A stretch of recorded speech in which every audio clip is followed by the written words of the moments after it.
A Valley Medical Center is offering families another option to treat autism. Action News anchor Margot Kim shows us how the alternative approach is already showing results in children who were once trapped in their own world. 4-year-old Hudson Mears has no trouble expressing his love for his mom, Shane, but he can't put it into words. The bright-eyed Clovis boy used to speak and even learned words early at 5 months. Shane has a treasure of memories of her son, who at first reached milestones easily. But at 15 months, Hudson began to gradually lose his language skills, then lost himself in his own body. I think it's a complete life changer. You go from having a very typical child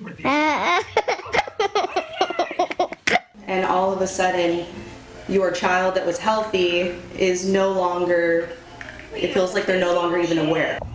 Good morning, Hudson. By age 3, Hudson was diagnosed with autism, and Shane and her husband Brian began a determined search for resources to help their son, but not with traditional therapies or medication.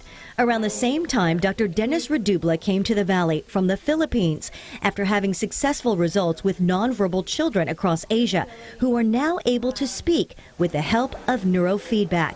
In a painless process, sensors are placed on the patient to map the brain and find the areas which are underdeveloped or not functioning. Look at the brain, map out the brain, find out what's going on there. Then most often than not, we will find the answer.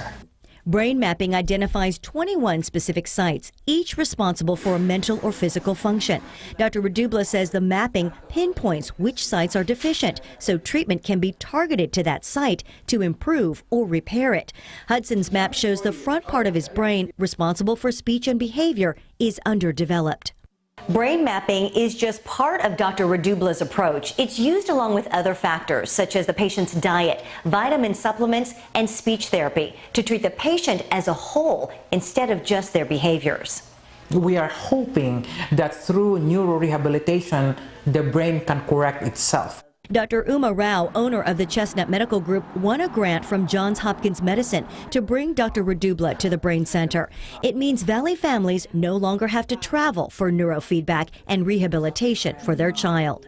Now we have this center here where we can spend any amount of time that the patient or their family needs to actually get to the bottom of it. Hudson is already improving after a few sessions of treatment, renewing the hope his mom and dad and every parent has for their child.